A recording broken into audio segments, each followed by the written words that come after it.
नमस्कार मित्रांनो, मराठी अड्डा या यूट्यूब चॅनलवरती आपलं सगळ्यांचं हार्दिक स्वागत आहे। सामान्य माणसाच्या प्रतिक्रिया जाणून घेत असताना आपण संगमनेर तालुक्यामध्ये विविध ठिकाणी फिरतोय आणि अर्थातच आज आपण घोलेवाडी या ग्रामपंचायतीच्या हद्दीमध्ये आलेलो आहोत आणि इकडचे काही ज्येष्ठ नागरिक आपल्यासोबत जोडलेले गेलेले आहेत। मग त्यांचे प्रश्न आणि त्यांच्या अपेक्षा आपण जाणून घेण्यासाठी इकडे आलो आहे। आपल्यासोबत या ठिकाणी ग्रामस्थ जोडलेले आहेत। बाबा, नाव काय तुमचं? बाळासाहेब पानसरे। आता जी राजकीय परिस्थिती आपण एकंदरीत संगमनेर तालुक्यामध्ये बघतोय, तर या राजकीय परिस्थितीमध्ये कोणाचं वर्चस्व तुम्हाला इकडे जास्त दिसून येतं?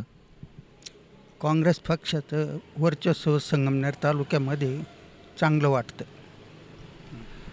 एकंदरीतच आपण विचार करतोय की काँग्रेस पक्षाची जवळपास 40 वर्षाची कारकीर्द, म्हणजे बाळासाहेब थोरांच्या माध्यमातून 40 वर्ष ही सत्ता या ठिकाणी झाली होती। तर या 40 वर्षात एकंदरीतच विकास झाला का या तालुक्यांमध्ये?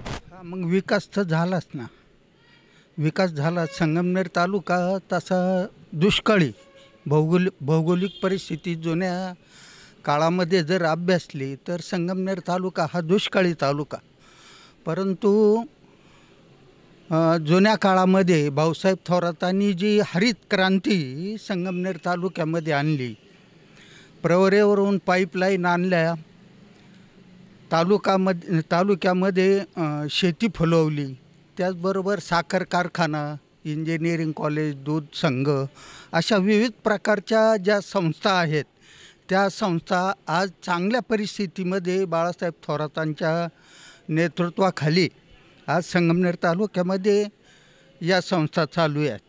त्यामुळं या संगमनेर तालुक्यामध्ये आज बाळासाहेब थोरातांचं नेतृत्व तशा अर्थाने खूपच चांगलं आहे आज।